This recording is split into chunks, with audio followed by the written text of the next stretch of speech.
Hello friends, welcome to my channel. ఈరోజు మనం ఇంట్లోనే టేస్టీగా ఎలాంటి సాసెస్ వాడకుండా నూడిల్స్ చేసుకోబోతున్నాం. దానికోసం ఇక్కడ మా మమ్మీ ఒక బౌల్లో తగిన వాటర్ అలాగే నూడిల్స్ వేసుకొని అందులోనే ఆయిల్ వేసుకొని మంచిగా ఉడికించుకుంటుంది. అది ఉడికిన తర్వాత ఒక ప్లేట్లోకి తీసుకొని పక్కన పెట్టుకుంది.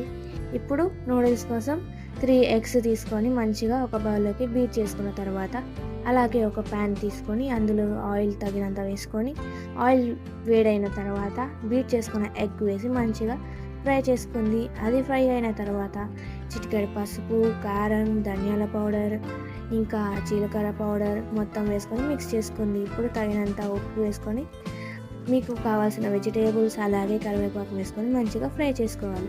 ఇది ఫ్రై అయిన తర్వాత ఇప్పుడు ముందుగా ఉడికించుకున్న నూడిల్స్ వేసి మంచిగా మిక్స్ చేసుకోవాలి. ఇప్పుడు మొత్తానికి తగినంత సాల్ట్ వేసుకోవాలి. ముందుగా ఏమో ఎగ్కి తగినంత సాల్ట్, ఇప్పుడు మొత్తానికి అలాగే మిరియాల పౌడర్, నూడిల్స్ మసాలా వేసుకొని మంచిగా 5 మినిట్స్ హై ఫ్లేమ్లో మంచిగా ఫ్రై చేసుకోవాలి ఫ్రెండ్స్.